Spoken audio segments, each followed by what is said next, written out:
మనం breaking news చూస్తున్నాం. Adani group కంపెనీలపై అమెరికా షార్ట్ సెల్లర్ హిండెన్బర్గ్ మరో బాంబు పేల్చింది. సెబీ చైర్పర్సన్ మధాబీ పూరీబచ్ ఆమె భర్తకు అదానీ సంస్థల్లో వాటాలు ఉన్నాయని ఆరోపించారు. మారిషస్ కంపెనీల్లోని ఇద్దరికీ రహస్య వాటాలు ఉన్నాయంటూ హిండెన్బర్గ్ అధికారిక ఖాతాలో ట్వీట్ చేశారు. దీంతో మార్కెట్ వర్గాలు ఆందోళన వ్యక్తం చేస్తున్నారు. హిండెన్బర్గ్ ఆరోపణలతో మార్కెట్లో ఎలాంటి కుదుపు వస్తుందోనని భయపడుతున్నారు.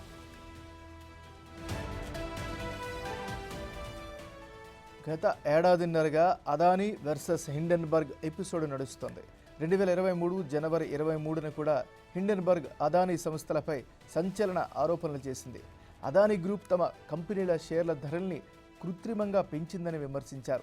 ధరలు పెంచిన షేర్లను తనఖా పెట్టి రుణాలు తీసుకుని మోసాలకు పాల్పడిందని గత ఏడాది హిండెన్బర్గ్ ప్రధాన ఆరోపణ.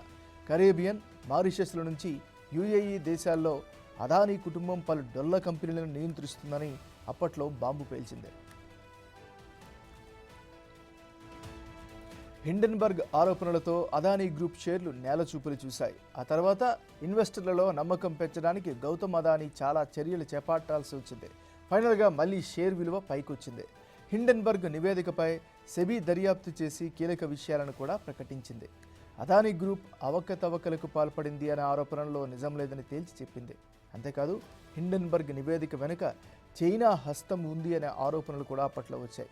ఇప్పుడు అదానీ గ్రూప్ కంపెనీల్లో సెబీ చైర్మన్కు షేర్లు ఉన్నాయని ప్రకటించింది. గతంలో తమ నివేదికపై సెబీ దర్యాప్తు చేయకపోవడానికి కూడా ఇదే ప్రధాన కారణమని హిండెన్బర్గ్ ప్రధాన విమర్శ.